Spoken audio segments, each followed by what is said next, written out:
Just basically we're just trying to here to make you guys laugh and just trying to make you have a good time. So yeah, that's what we're doing. Let's start this shit. Is everyone ready to get a couple fucking chuckles in here? Is that cool with you? Cool. All right. Well, okay. Has everyone been here in Miami? Everyone's like pretty much have been here for the last week. Everyone's been doing like the Art Basel thing, right?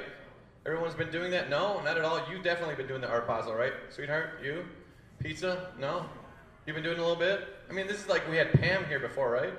Yeah. No? Yeah. All right, guys. Jesus Christ. Okay, so yeah, there's a lot of Art Basel stuff going on, you know, and I did my fair share of drugs and alcohol. I mean, I didn't need Art Basel to do all that, you know. I just basically do that on a regular, but like no matter what, like I'll still dip into that sometimes. And the one night I didn't decide to do anything because, like, you know, I overdid it the night before. I was walking home, okay, and I was minding my own business. Like, honestly, I was just walking with a little backpack on my way, and it was in Brickell, okay. I don't know if you guys know where Brickell is, but it's a little south from here.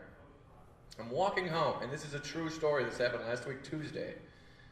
I'm walking home, all right, and all of a sudden I hear sirens, and I'm crossing the street. The sirens have nothing to do with me crossing the street, but as I'm crossing the street, I see a car approaching. So, you know, I get a little pep to my step. I start walking a little faster because I don't want to get hit by traffic. But as that's happening, I hear sirens, and I don't put those two and two together, so I don't care. I'm just doing what I'm doing. But the officers thought I was running away. You see, there was a robbery just 2 minutes in the same area where I was just at. So I'm running away from the cops, and they go down a one-way street on Calle Ocho. I don't know if you guys are familiar with that little road. Okay, I'm walking the complete opposite direction, and they are going, they go right behind me, and they say, "Hey, motherfucker, get down on the ground before we shoot you." I thought it was a joke, so I look back, and it was the most unfunny joke I've ever seen in my life. Because I honestly did have two officers point their guns at me, so I get down on the ground. They come up behind me, you know, being the way they are, well, like to a person that looks like me being the way they are, they put their knees on my back and they arrest me and they put me on the ground. So as I'm sitting there, and this is this is the part of the story, I'm sitting there and I'm like, okay, I'm just gonna hang out no matter what and like just not say a goddamn word. Because I have my little brother and he's like, hey, if you ever get arrested, you have every right to not say shit. I'm like, perfect. So I'm not. I don't know if that was a good idea at the time. So the officer goes, hey, what's in your bag? And as soon as he says that, I look to my right and I see that the police car is facing me. So I immediately know that there's a camera on me. So I go, there's nothing in my bag, eat shit. And the officer goes, really? And he comes closer to me, and then the officer looks and he sees that the car's pointing to him. So he's like, okay, fine. We're not gonna do anything. So I'm like, oh, that's perfectly fine, because they cannot do anything to you if they have probable cause, and they didn't. But I fit the description of the guy that just robbed the CVS down the street. And that's what he said. I'm like, officer, that's bullshit. Because we're not even in Wynwood right now. How could I fit any possible description of someone that just robbed a CVS? I mean, like, how could someone possibly have a man bun with tattoos, a fucking beard, and looks white in his 30s? You know, especially during Art Basel, I could fit anyone's description at that point. Okay. Long story short, I didn't get arrested, guys. But like it was very traumatizing for me. I had to say that just now. All right. I mean, I know that's not like a big thing for most people here. Like some of these people look like they just got arrested. Like you, sir. Like right before you got here, you probably got arrested. Some white collar shit. Some, you know, I don't even want to say. I was about to say pedophile, but I didn't want to go that far.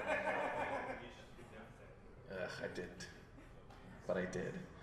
But no, like, honestly, they didn't do anything, and, like, this is another thing the guy said. He goes, we're lucky we didn't tase you. I'm like, what? How am I lucky? I wasn't choosing the wrong cheese. How am I lucky I didn't get tasered? You know, like what the, I did everything you asked. He's like, get the fuck down on the ground and don't say a fucking word. I'm like, okay, like I didn't do anything. And the guy was still gonna tase me. It was just, I don't know. It was just, I'm just thankful that I look white is what I was saying. But I'm not. Here's the thing, I'm Hispanic. Hold your applause. I'm Nicaraguan, okay? And that's true. Like, my parents are from Nicaragua. All we spoke was Spanish at home. And it is the craziest thing. I was saying, like, I use that. Like, I can be white when I need to be. Like, when I'm getting arrested, I'm 100% white. Okay? But if the girl likes only Hispanic men, I'm like, hey, ¿cómo está? Yo soy de Nicaragua. Cualquier cosa que quieren, yo lo puedo hacer. Like, I'll turn it on. I'll be light-skinned, black-eye smooth for girls, okay? I'll just do that. But I'll be Hispanic in the way. But that's the only way, that's the way I work. I am a traitor to both white and my family. Like, I'll go back and forth. I don't give a fuck. Just to use my advantage. And here's the thing. Like, growing up like that, it was just, it was really shitty because I was learning, like, my dad, like, didn't know English at all. So the only thing that we spoke was Spanish. And I learned along the way that I knew when my dad was like incredibly mad, because he would just do one thing, like he would say one English word, and that's when I knew my dad was pissed off. He caught me stealing one time. I was stealing like this little Terminator 2 poster from Blockbuster. I mean, this is an older crowd. We know what the fuck Blockbuster is. I stole it from the back, right? And I stick it in my pocket, and he saw me. He goes, Daniel, nunca en tu vida hagas eso otra vez. Okay? Si te veo que haces eso una vez más, I swear to fucking God, que te voy a pegar. I'm like, shit, now I know my dad dropped an F-bomb. So, like, now I'm fucked. And, like, it was just one of many things. And here's the thing, like, since I was Hispanic, this is the worst part of it all. I grew up in Wisconsin. Yeah, Waukesha, Wisconsin. I mean, if you even know where that is. And that was just the whitest capital of all time. Like, it was just terrible. Just white kids. As soon as they knew that I was white or Hispanic, they turned on me. I mean, like, you know how most white people do, but like that's normal. I didn't know that. And as soon as perfect example, Saint Nick. You know, white folks love Saint Nick. I don't get it. I didn't have any, like, I had no idea who Saint Nick was. Like, Danny, what'd you get for Saint Nick? I don't know. And I'm like, Dad, who's Saint Nick? And he's like, I don't know. What are you talking about? We just have one person. All Hispanic people, like true, like south of the border, no Santa Claus, no nothing. They just have that one person. It's Jesus. That's it. Saint Nick, Jesus. Santa Claus, baby Jesus. The Easter Bunny, switch it up, dead Jesus. Why? You think of, like, white folks thought of a bunny, and then my dad's like, no. Think of a man on a cross that died for you. I'm like, Dad, what about eggs? What about the balls he had when he died for you? Tooth fairy? Forget about that shit. The tooth fairy? You know, we had el ratoncito. You know what that translates to? The fucking rat. We didn't even have a white woman with wings. We had a rat. Like, I just imagine how that came about. Like, okay, it was, okay, like in a little, you know, typical white house scenario. You know, little Susie lost her teeth. They're like, okay, she's been through a lot. What can we possibly say to her? Okay, let's think of a beautiful woman with wings that comes in at night, slips her $2. Yeah, that seems about right. That would make Susie feel better. So let's make up that story. Flash forward to Nicaragua, 1983. I lose my tooth. My dad's like, all right, Danny's obviously been through enough, and how can we make him feel better? Shit, was that a rat? Shit, all right, yeah, we'll just say a rat came in and give him 2 Cordovas, and we'll call it a day. But like, how poor of a country do you have to be where it starts fucking with your imagination? Like, you can't even, you actually see a rat, and you're like, let's just make that happen, and let's just, since, you know what? I'm gonna do this to myself one more time, because I thought that was fucking hilarious. Guys, are we ready for our first comedian of the night?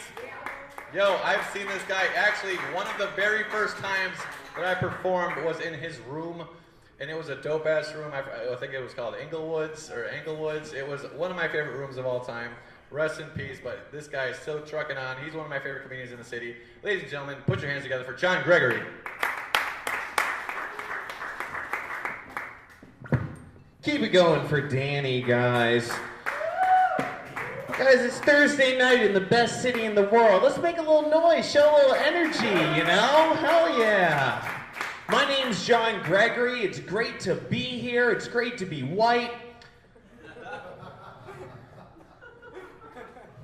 Look, there's been a lot of racial tension in this country lately, okay? In Miami, it's different. Here, it's not white versus black. Here, we can all come together. White and black, Haitian and Jamaican, Venezuelan and Colombian. We all know the problem is Cuban people. Yeah, I was over at a Cuban friend's house the other day. He was watching soccer because there was some Copa who gives a fuck going on. And I tried to extend an olive branch. I said, hey, are you watching soccer? And he says, no, I'm watching football. Not American football, real football. And I'm like, okay, take it easy, Osama bin Laden. He's like, John, you don't get it, man. This is the most popular sport in the world. Yeah, the third world. Are you just like playing Tetris full volume while I'm trying to do my shit? I hope you are getting Snapchat of some girl's pussy, sir. If you're...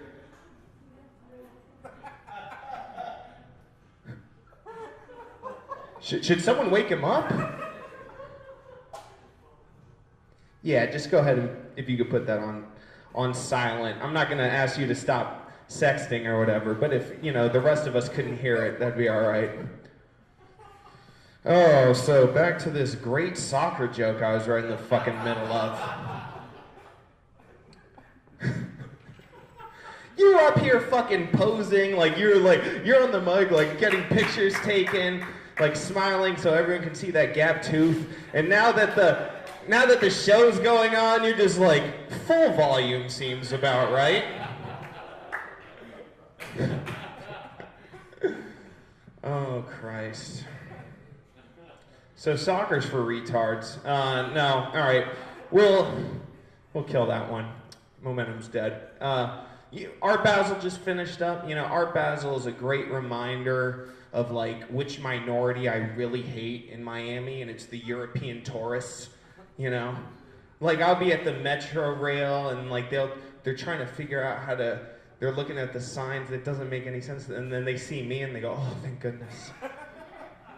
And like, we don't understand, the Metro Rail doesn't go anywhere, what do we do? I'm like, grab an Uber, you socialist fuck, this is America, okay?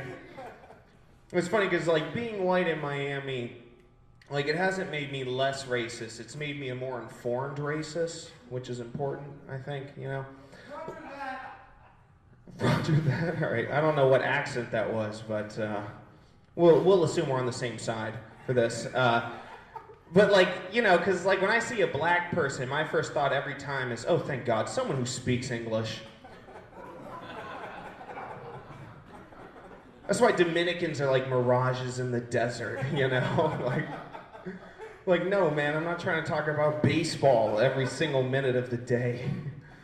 But did you guys see that, speaking of stereotypes, did you guys see that fucking video of that guy punched that kangaroo? Yeah, that's a classic video.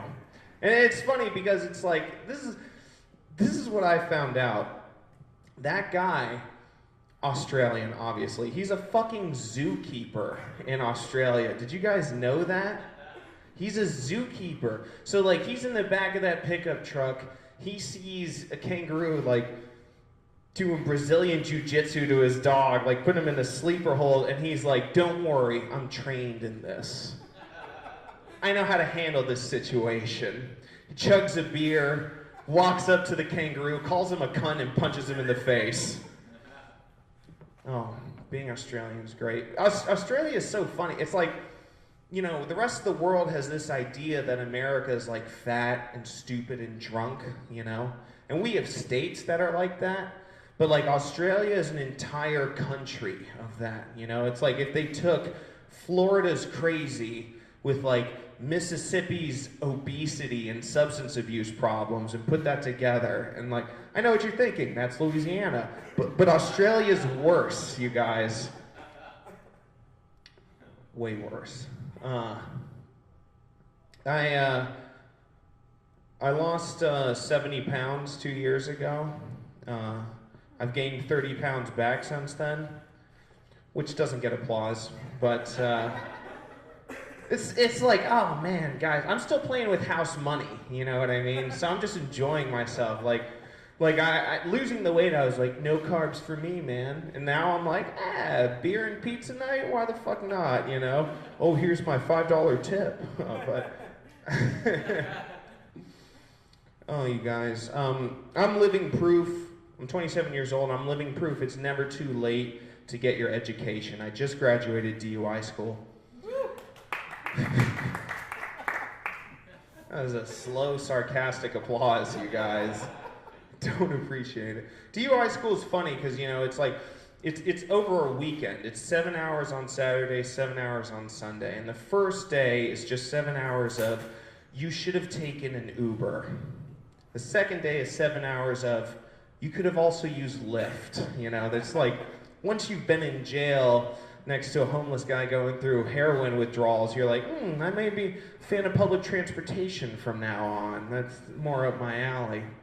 And it's funny because you have to introduce yourself in DUI school, you know, say what you do. And this one guy goes, I'm 45 years old, my name's Pepe, and I'm a limo driver. I think you're living in the past there, Pepe, okay? I don't think you're a limo driver anymore. Like, this guy calling himself a limo driver is like Casey Anthony calling herself a stay-at-home mom, you know? Like, you're just unemployed. Okay, first dead baby joke of the night, all right? It's not going to be the last.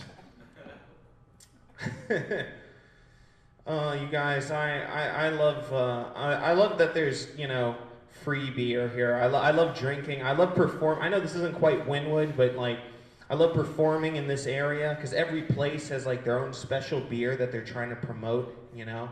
Every place is like, yeah, this is a Belgian stout with citrus hazelnut blend, and it really helps you forget that poor black people used to live here.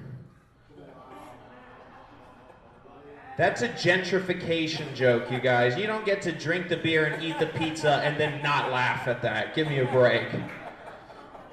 You can start a GoFundMe if you want, but we're all exploiters here tonight, okay? I don't know, maybe I'm just, after the election, I'm just in a better mood than the rest of you.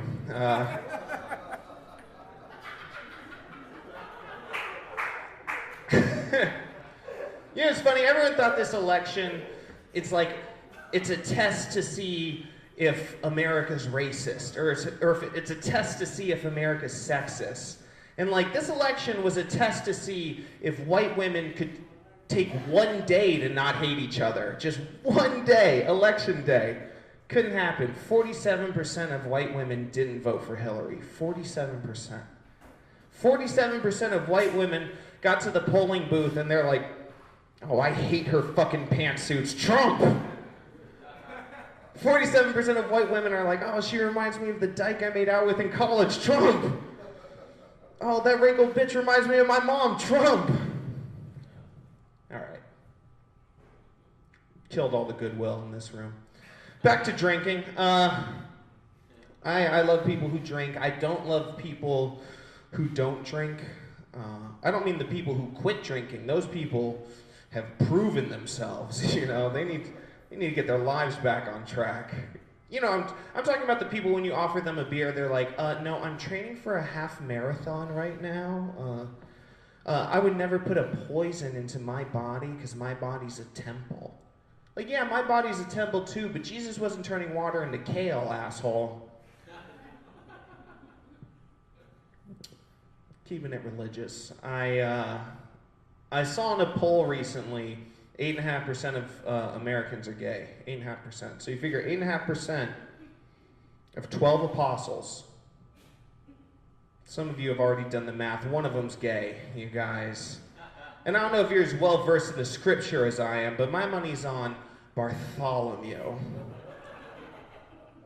Jesus is like, oh, follow me and I'll make you fishers of men. Bartholomew's like, sign me up.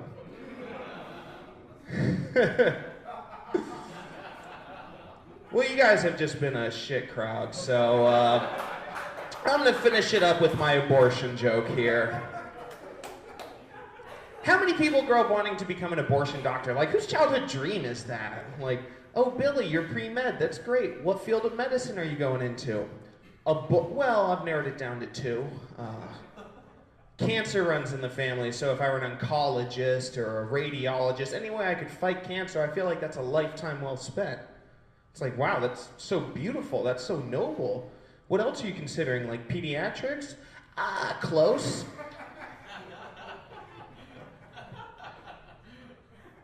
It's like, you know, I want to help people, but like, I mean, you know me, I just fucking hate babies. My name's John Gregory, you guys, thanks.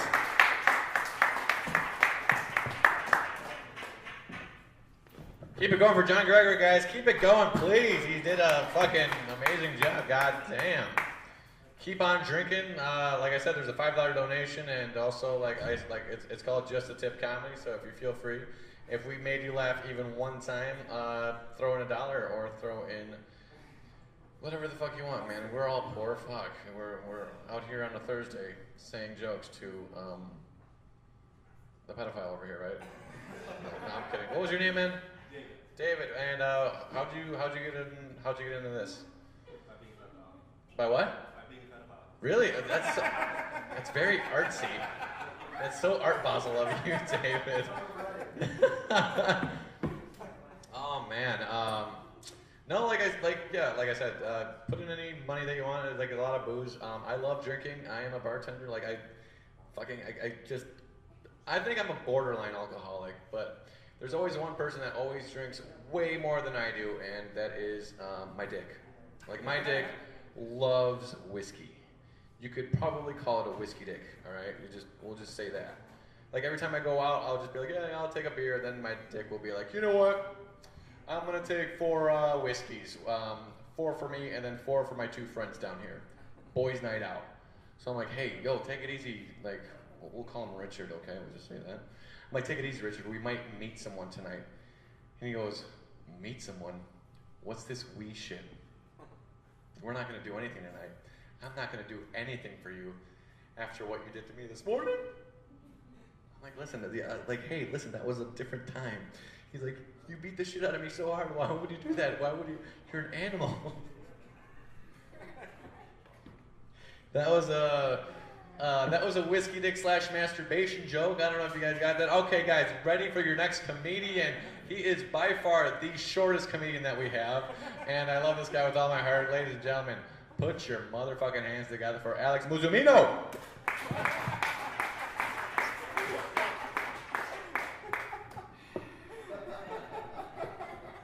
Fuck him. How you guys doing? This is the short portion of the show. I guess all I can say about that is milk is complete bullshit.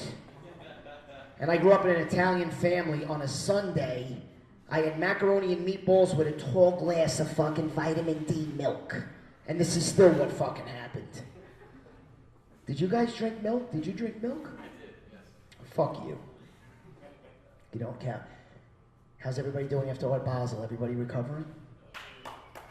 We're back to our regularly scheduled program now, right?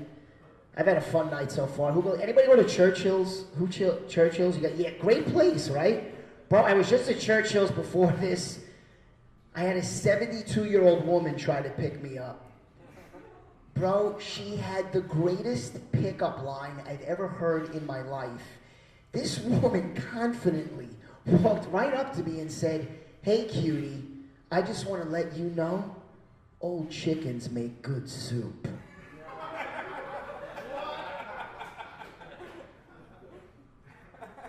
Like the fuck? Here's what's fucked up about being a man. I was about to walk away, and then I just started looking at her for like 10 seconds, and I'm like, you know what? I think I might want to have sex with this woman tonight. Because you start going through the reasons in your head how you can benefit from this situation. First thing I thought of was, you know what? Maybe like she wants to be my sugar mama. Or maybe I can get some like nice like handicap parking out of the deal. Or maybe this woman really does make really good chicken soup. All right, I guess no one's been hit on by an older woman here. So as you can tell from my accent, I'm originally from New York. Any New Yorkers here? God, that was so nice. You guys are like, God, we hate New York. You guys were born and raised there, or? Yeah, this is going nowhere with you two. How many years have you guys lived here? You lived here a long time? Is there a rope that comes down that I could tie around my neck? I don't have to fall far, bro, trust me. If I just fall off the stage.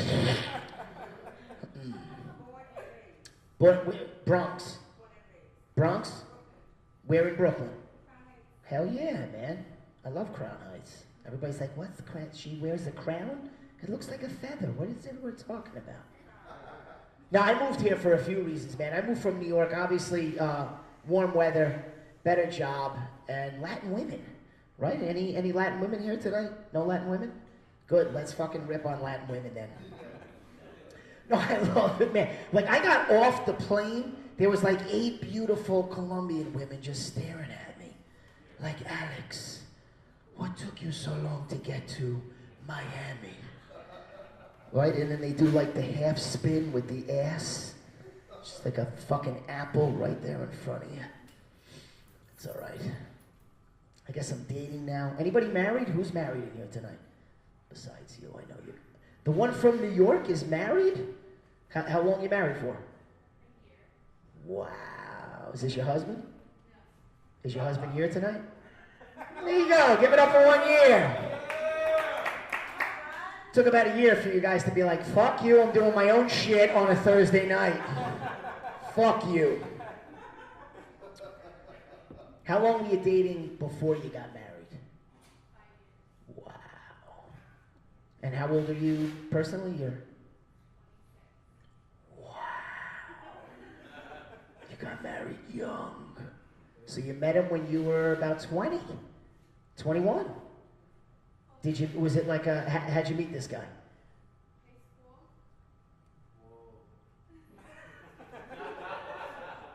The math doesn't add up on this one. Military. Dude, give it up, military. I got nothing else right now. I'm like, give it up, military always saves us. Military! Are you Army? Coast Guard. So you're stationed here. No. So he's stationed here. He's in the Coast Guard. Dude, you're full of shit, man. We're giving it up for you. Let's give it up for her husband, who's in the Coast Guard. No, that's nice, though. I'm dating now. I'm 42. I'm dating a woman, you know, close to my age. She's 21. See, I love talking about this. One, it's true. And two, I love watching the difference in reaction between men and women. Like when I started discussing this with my brother and his wife, and my brother's wife went crazy. She's like, what are you doing? She's 21? She's a baby? You probably have nothing to talk about. When are you gonna grow up? And my brother's just standing right behind her. He's like, bro, don't ever grow up because I hate her. But we have we have a great relationship. I would say one of the weirder things is I'm a hell of a lot closer in age to her mom than I am to her. So like, I have a lot of things much more in common with her mom. So like, when I go to the house and I go hang out and the mom is there, like I walk in, we're talking like a mile a minute. Beep, beep, beep, beep, beep, beep, beep, beep, beep. And my girlfriend will interrupt, she'll interrupt us. She's like, what are you guys talking about? I just look at her, both of us look at her and go, we're talking about adult shit? You go back inside, watch your Disney movie. We have some differences too, other differences, right? Movies, man, movies is a big difference for us. Rocky popped on one night, I went nuts. I was like, yo, Rocco, Rocky, yeah! I'm screaming, she's looking at me, she's like, what is this? I'm like, holy shit, you've never seen or heard of this? I'm like, dude, this is a classic. She's like, this isn't a classic. I'm like, what's a classic to you? I swear to God, she says, Twilight. I wanted to be like, okay. What else? Eating for us is different, man. Eating is a lot different. You get in your 40s, you slow down. Right? When you're younger, dude, you're still eating food by the pound. I'm down to eating food by the ounce now. It's never more evident than when we go to a steakhouse.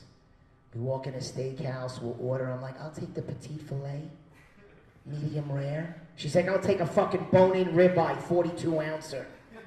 And I hate it because every time the fucking waiter comes, they hand her the fucking petite filet and they put the fucking ribeye in front of me.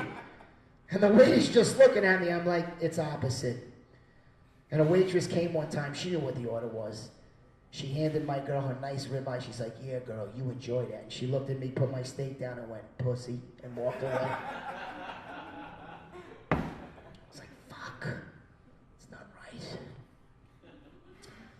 What else I got going on? I'm 42. I actually moved here. I'm a physician. I'm a medical doctor. So I finished training in New York, and I just had enough of the cold weather, you know? I moved here.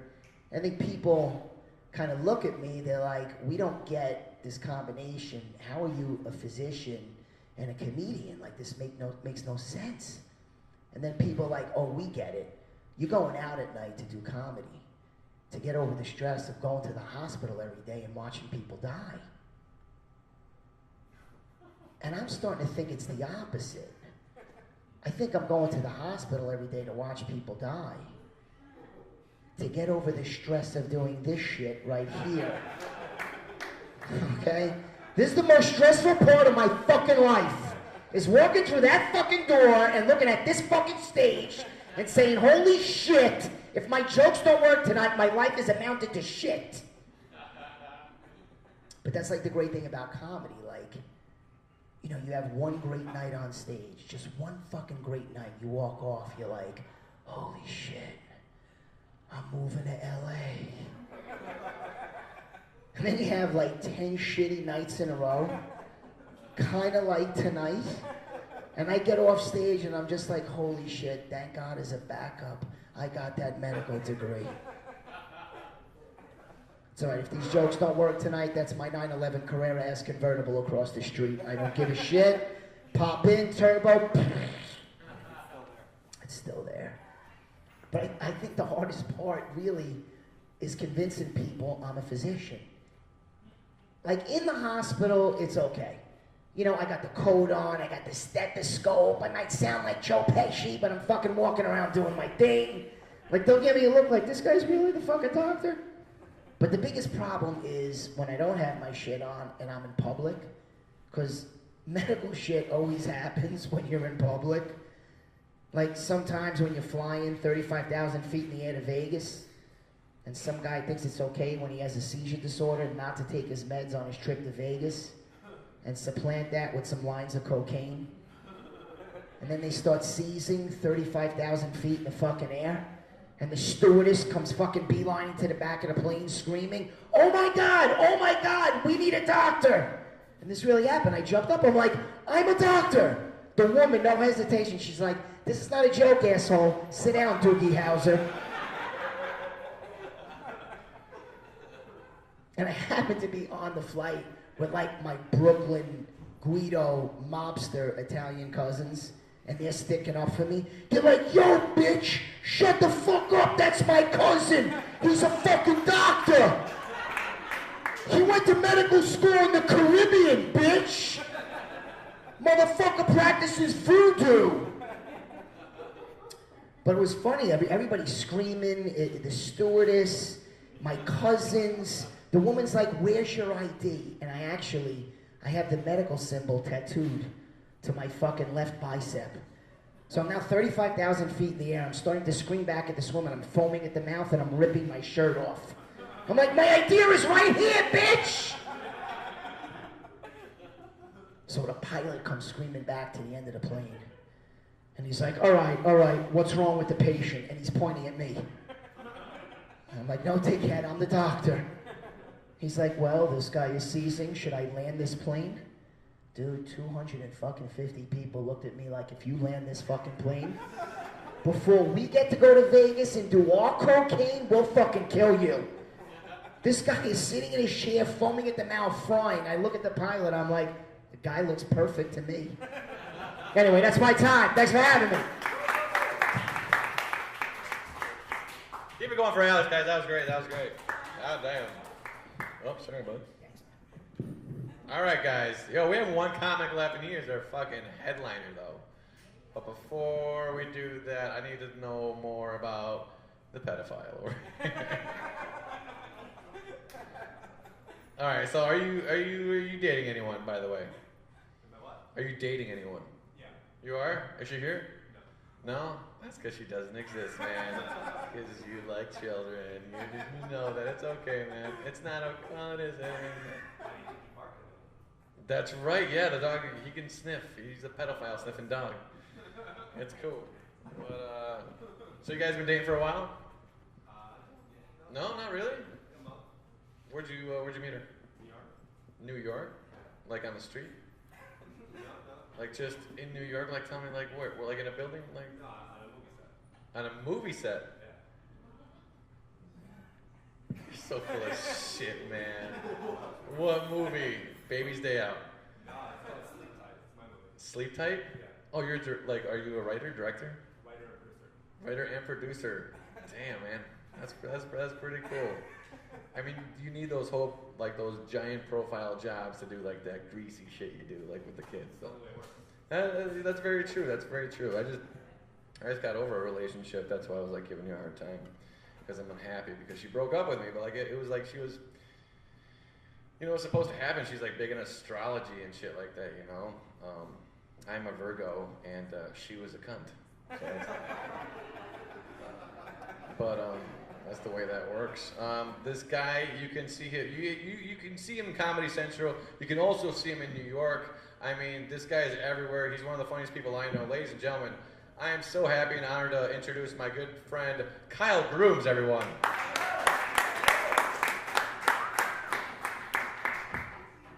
All right.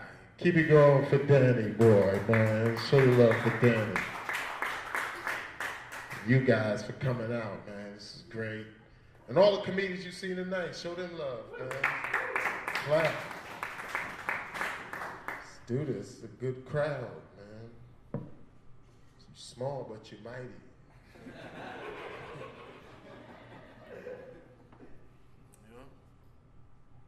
It's like 12 people. But it feels like 13. The energy's amazing. Sometimes after shows, audience members will come up and offer me weed and shit, man. That should be so awkward, man, and I hope it happens again tonight.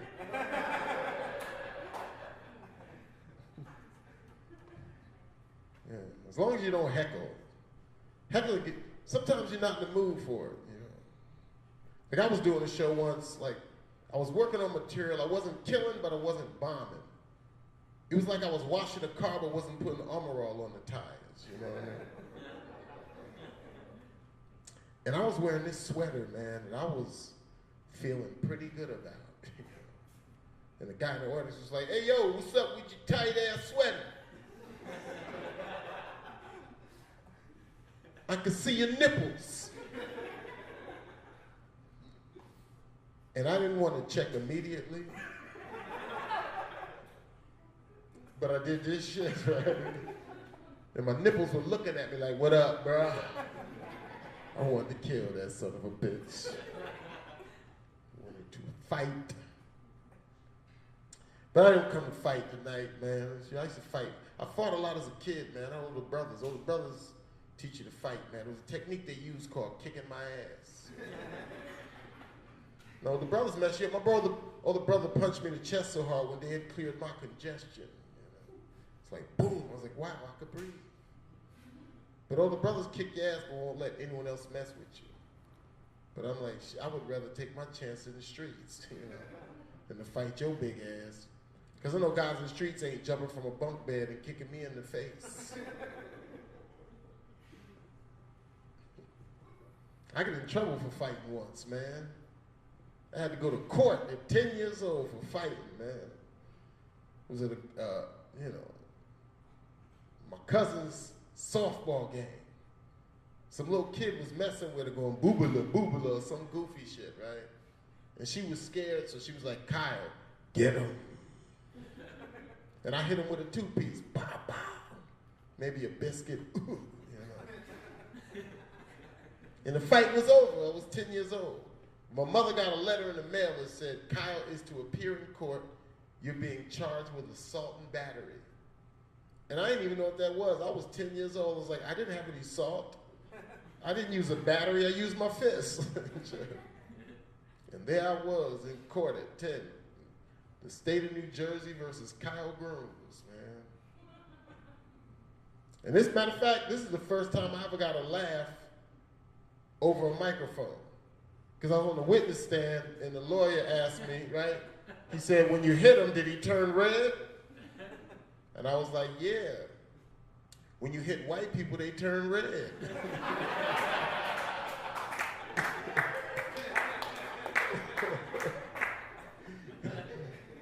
And the whole audience erupted in laughter, you know what I mean? And I said, I should be a comedian.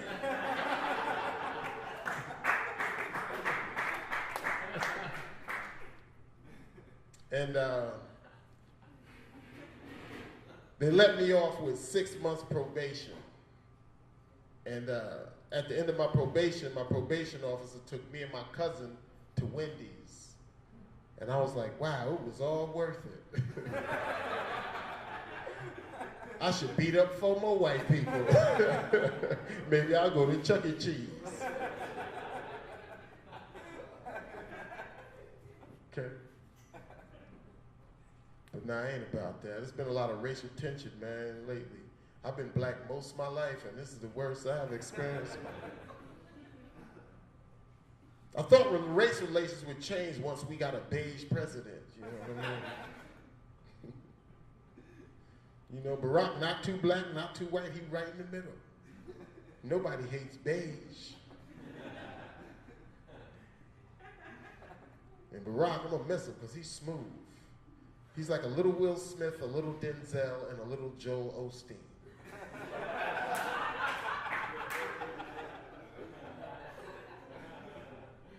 Y'all know Joel Osteen's always positive, tells you to hang in there. God has a plan for you. You can be ready to kill yourself and go, I'm giving it one more day. Thank you, Joel Osteen. And Barack got that kind of energy. Barack will say simple shit and it sounds smooth. He'll just walk to the podium and be like, change. For $1, does anybody have change?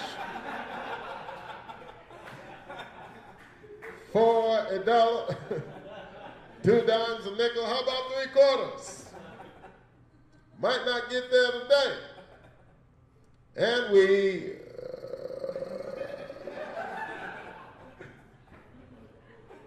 might not get there tomorrow. And you know what? We might not even get there for Christmas. But with hope, gonna be knocking on that door by New Year's Eve. Shine bright like a diamond. Like a diamond in the sky. Whoa, whoa, whoa. Whoa, whoa, whoa.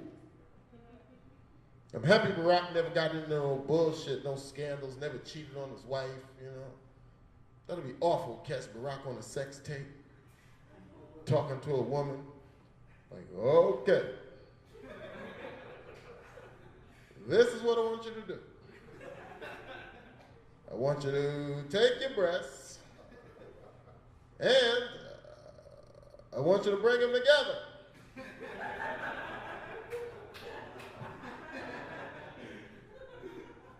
Because my belief that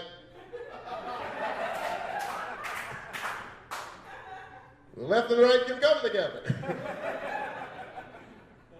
So we can all taste the sweet milk of freedom.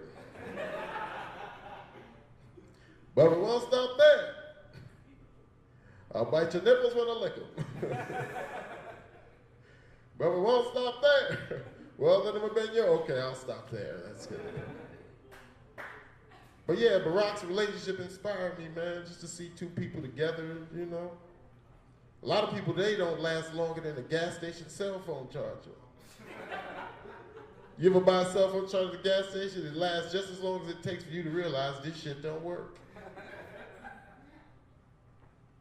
I know, man, I've been in a relationship for 18 years. Me and my girl been rocking, me and my queen, 18 years.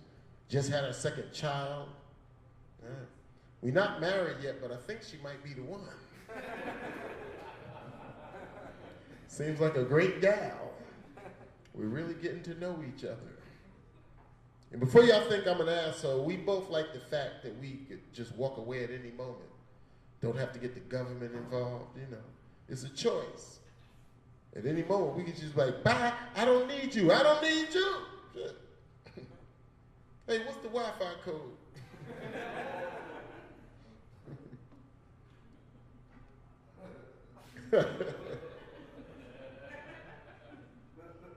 Love is a beautiful thing when it's working, man. When it's working, you hear birds chirping. Let's go see a comedy show. But one false move would turn them birds into bats. What you looking over there for? You know that bitch?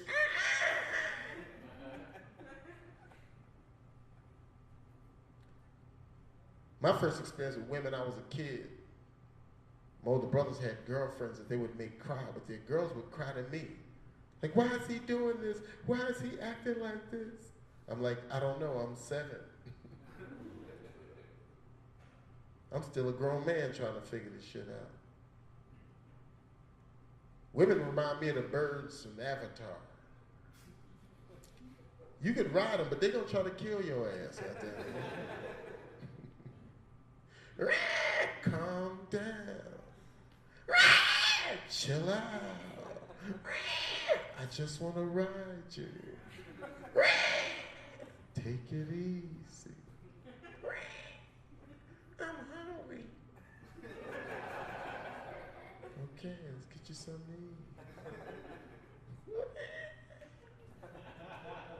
eat. I don't think my girl liked me that much. She takes my name out of her phone sometimes. One day I lost my phone and needed her phone to call my phone. I'm looking through her phone for my name, it wasn't in there.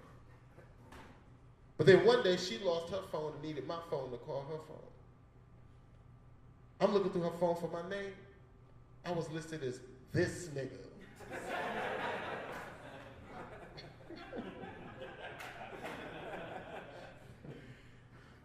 Thanks, white people laugh at the word nigga. I appreciate that, man. Nah, because sometimes white people get uncomfortable when you say nigga, but not you guys. Nah, I'm fucking with you guys are artists. Y'all know what it is. I gave a white dude a nigga pass once. Once, motherfucker. I had to revoke it because like to me, nigga's a homonym. It's a word that sound the same but have 2 meanings, like bear and bear. I can't think of any other ones, but it can mean friend or foe. It can mean we cool or mean you about to get your ass whooped. It's the tone and the energy behind it, you know what I mean? And there are words personally that have hurt me worse than nigga. Words like algebra, that messed me up for years. Because nigga I could shake off, but algebra had me in summer school.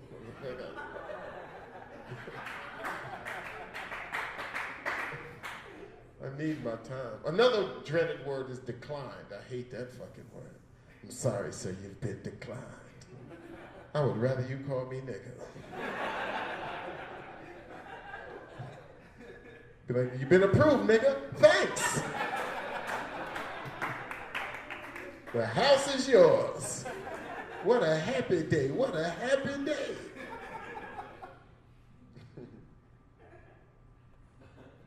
But yeah, I gave a dude a nigga pass once. It was my college roommate, Jason Paisano. He was from Long Island, man, cool Italian dude and shit. And when I went to college, I thought I was bad. I was into hip hop. I went in my dorm room, I put up posters of rappers, they had guns. I was a bad motherfucker. But then Jason showed up and started putting up posters of the devil. I'm like, what the fuck? He was into heavy metal and shit. Yeah, I'm like, I don't fuck with the devil. You carry a gun in case the devil shows up.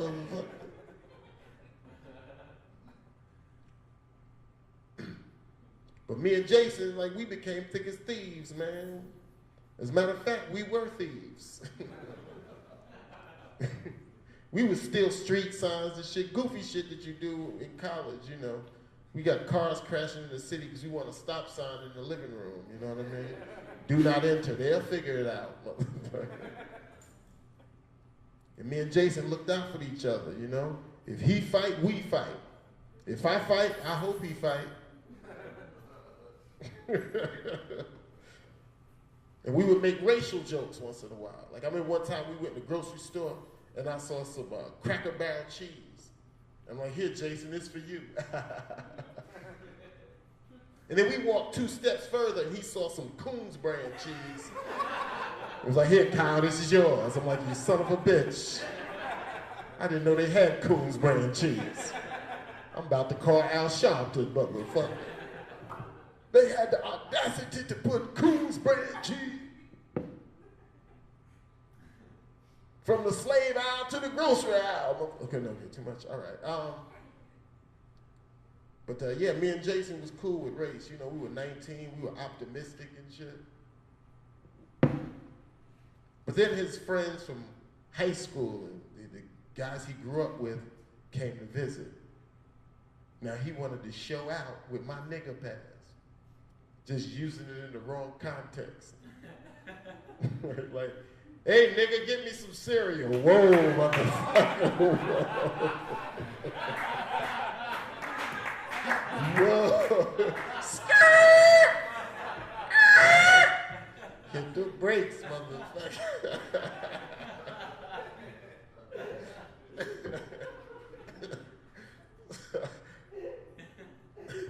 So me and Jason had to have a conversation, you know what I mean? And we talked it out like men, and he said he understood, and he apologized in front of his friends. So it was a very special episode of The Cosby Show.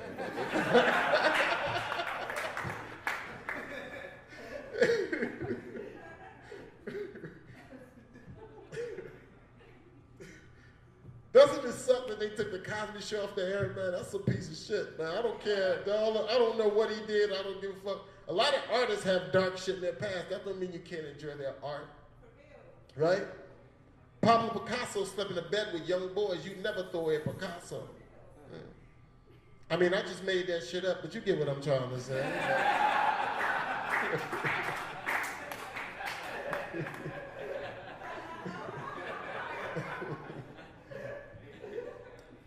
Sometimes you gotta tell a lie to reveal the truth.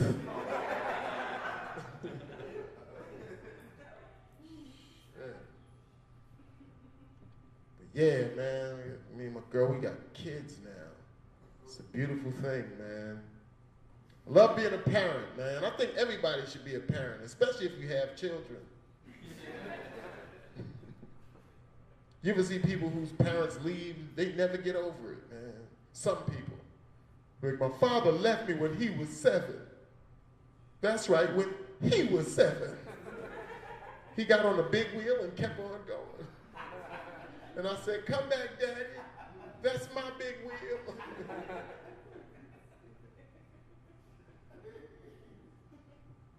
But I love my daughters, man. I want to teach them the way to go in life. You know? Mia and Amaya. We named her Mia. I mean, one of my daughters Mia because me and my girl met in Miami. Yeah. And her middle name is Fort Lauderdale because that's where I went to school. And, you know, it's like kind of more where I lived. Holy shit, somebody paid the bill.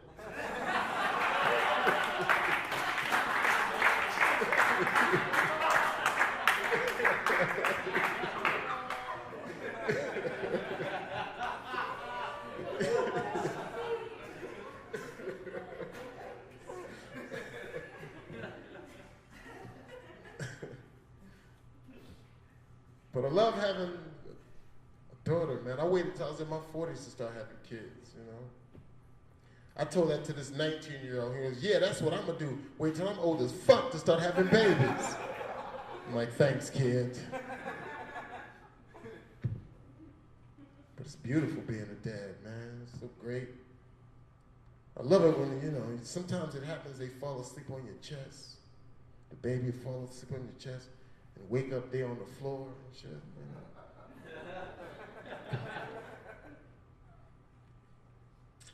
Man. I hope my daughters have common sense, too. Because they taught us common sense when I was a kid. They taught me, like when I went to school, they taught me how to get to school my first day, and after it was up to me. Go to the corner, make a left, make a right, make another right, and bring your ass back home and shit, you know. We didn't have to worry about pedophiles or nothing. No, because, you know, when I was a kid, I knew you wasn't going to touch my booty hole, not if I ain't want you to, motherfucker. You'd have to be real slick to get me. You can't be like, hey, my mother told me to come pick you. Your mother told me to come pick you up. I'm like, nah, my mother know I don't know you, motherfucker. And I cursed when I was a kid. Not around adults, usually. Your parents come, you would speak proper. Hi, Mom. No, we're just here having a conversation. But when she leave, you'd be like, yeah, motherfucker, let's get some bitches, some pussy, some hoes. And your friends be phony. Hi, Mrs. Grooms. Now I don't want to come any closer because it smell like weed. Don't want you smelling this t-shirt.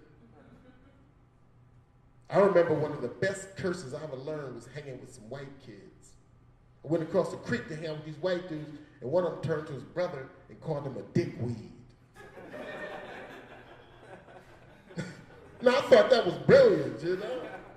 I was 6 years old. I knew what a dick was. I knew what a weed was, but I never put the two together. And at 6, I knew I did not want to be the weed off somebody's dick. I ain't about that life.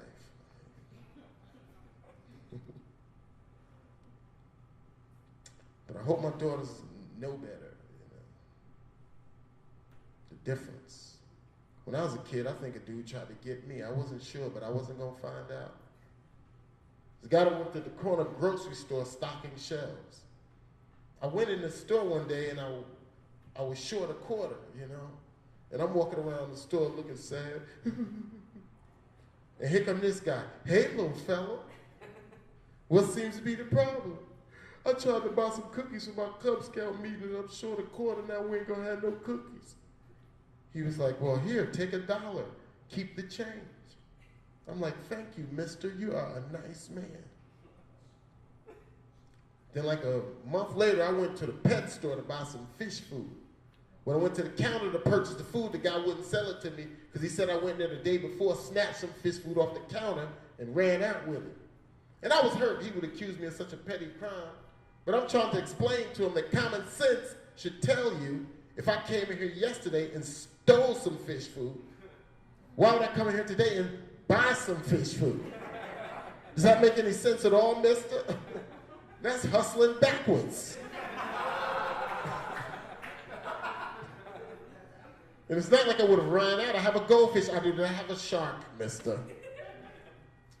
But he didn't sell it to me, and I left the store sad, man. I'm walking down the street with a long face. And here come this guy. Hey, little fella, what seems to be the problem? I tried to buy some fish food, but the guy wouldn't sell me no fish food because he said I went there yesterday and stole some fish food. He was like, well, if you stole some yesterday, why would you buy some today? That's what I'm trying to tell this dumb motherfucker. And then the guy walked me back to the pet store and he spoke to the man, the owner, and the guy reluctantly sold me that fish food. But then like a month later, I was on the bus stop taking the city bus to school and I missed it. And I'm standing on the bus stop with a long face. And here come this guy. Hey, little fella. What seems to be the problem? I missed my bus for school and now I'm gonna be late for school. He goes, you want to ride? I was like, nah, bruh. But thanks for the quarter and thanks for the fish food. Now beat it, you dickweed. You ain't playing with my balls. Oh shit, okay, paid the bill on that too. You ain't playing with my balls. That was the punchline, but I wanted to say it into the mic. Nah, I'm recording this shit, people. There's alarms going off and shit. Y'all know that's gonna happen. This Lil Haiti, motherfucker. Nah, I hope that ain't my shit. I'm hearing alarms going off and somebody stealing my car. That would be fucked up. I had my car stolen once. Newark Airport. I went on a trip, left my car in secure parking because I wanted to be secure. I came back to pick up my car, and there's a new guy with a New Jersey attitude, all nonchalant. I'm like, yeah, I'm here to pick up my car. He's like, somebody stole your car yesterday. Can I help the next customer? I'm like, what the fuck do you mean? I was like, just give me the police report and let me get out of here. He was like, you can fill one out if you like. I was like, you didn't fill out a police report? He told me that one of his employees was moving the car while the gate was up. A guy came out of the bushes, threatened his life, and he just gave him my car and let him drive off with it. And then he went back to work like, whoa, that was peculiar. I should take a lunch break. That's the third one this week.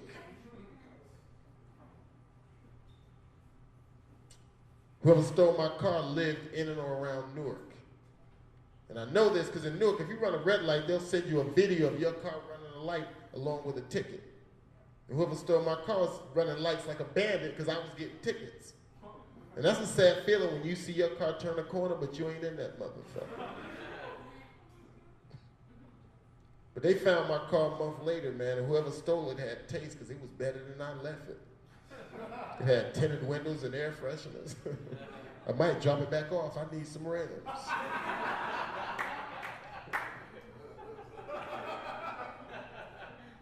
How much time have I been up here? Is that 30 minutes?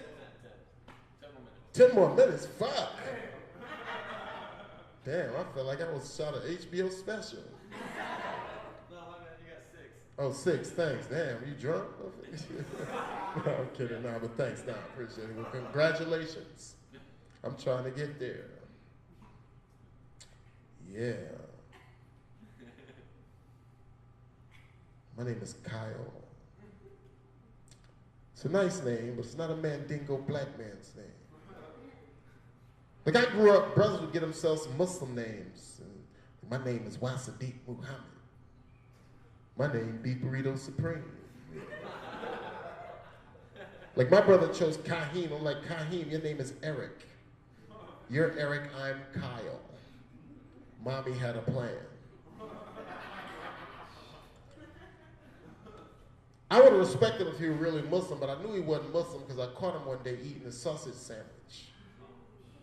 And I asked him about it. He told me I got it wrapped in bread, Allah won't see it.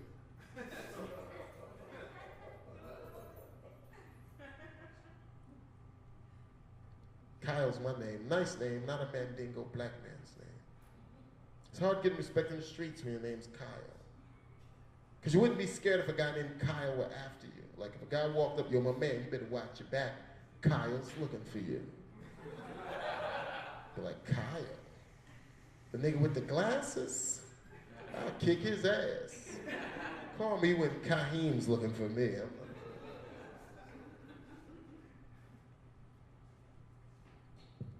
I love nature. I'm a big fan of nature. I'm not a tree hugger or nothing, but I might kiss a branch.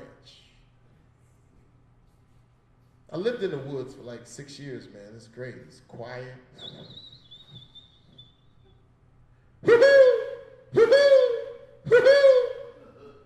Those are rednecks fucking in the woods.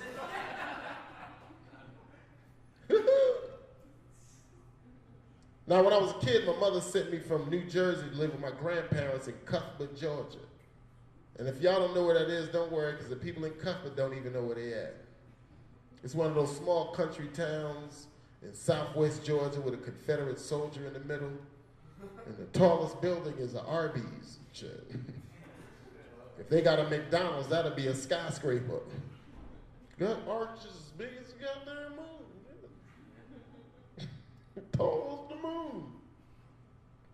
But I lived in the deep woods on a farm, man. I love the farm life is great, man. It's like having a Whole Foods at the crib. Got fresh fruits and vegetables in the yard, pecan trees, figs, sweet potatoes, man. I used to sit on the porch and eat a whole watermelon like a racist cartoon.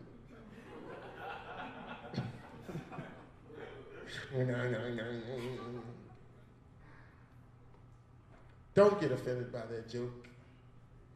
People get offended by comedy now. It's fucking ridiculous, man.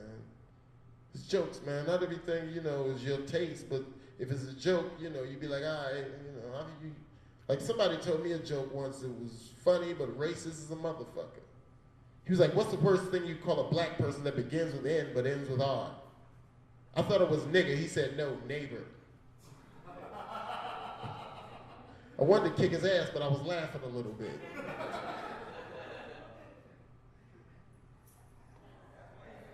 I could be offended because the ice cream truck in my neighborhood plays Old Zip Coon. Have you guys ever heard Old Zip Coon? Anybody?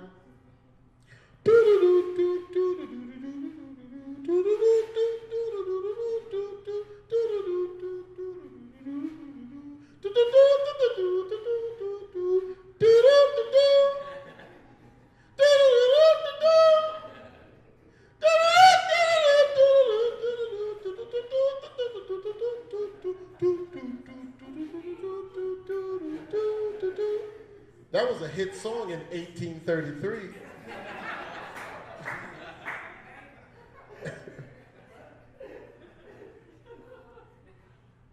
And it's part of American entertainment history, man. Before there was a Justin Bieber, there was a Zip Coon. Zip Coon was a black entertainer back in the days when the only thing hiring for black people was slavery, And white people, don't get uncomfortable when I mention slavery, because sometimes y'all get weird as if you got brothers chained in your basement.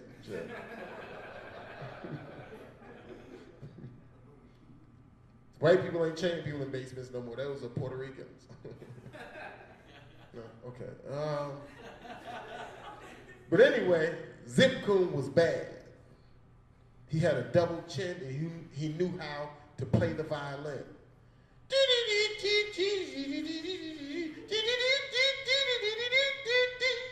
Had the whole plantation rocking.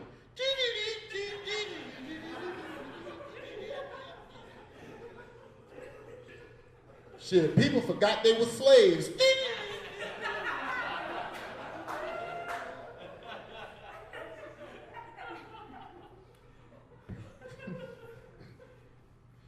He lifted the spirit of the whole plantation. Got to travel, bought him some fancy suits and gold watches. Even got to play for the president. He was an early American success story. And they made a song mocking his success. And it was a Zip Coon song. It was sang in the tune of Turkey in the Straw, but the lyrics were racist. The lyrics went like this. Old Zip Coon was a learned scholar. Sing piney up a gum tree, Cooney in the holler. Piney up a gum tree, Cooney up a stump. And over double trouble, Zip Coon will jump. He played all night and he played all day. He played till he drove his friends away. He played in time and he played in tune. But he wouldn't play nothing but old Zip Coon. Doo, doo, doo, doo, doo, doo, doo, doo, doo, doo. Fuck that song. Because it's basically saying a black man is a great entertainer, but that's all he's good for, is playing fucking Zip Coon. Like, I love comedy, but I don't want to be a Zip Coon. And the second verse is worse than the first, because the second verse brings the black woman into it. It calls her Sookie Blue Skin, which sounds kind of sexy to me. Sookie Blue Skin, sweet Sookie Blue Skin.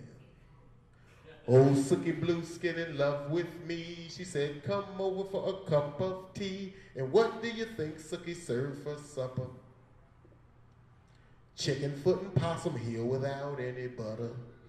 That is a sad-ass meal, ain't it? Chicken foot and possum heel with no butter.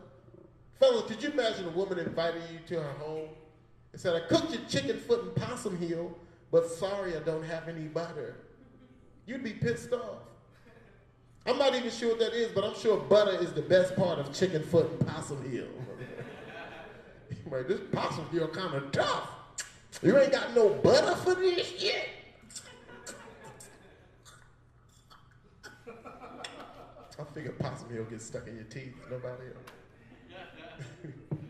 So anyway, that's the song that the ice cream truck in my neighborhood plays. And I know this history, so when I buy ice cream, I got an attitude. I'm like, yeah, let me get a large vanilla cone, dipped in chocolate. And you can turn that music down too. But when I get my ice cream, that shit be so delicious. I skip away. Racism is delicious. Worse than a nigga with a hot contract. All right, thank y'all for listening up, Kyle Grooms. Thank y'all. Thank you so much for sitting through my stuff.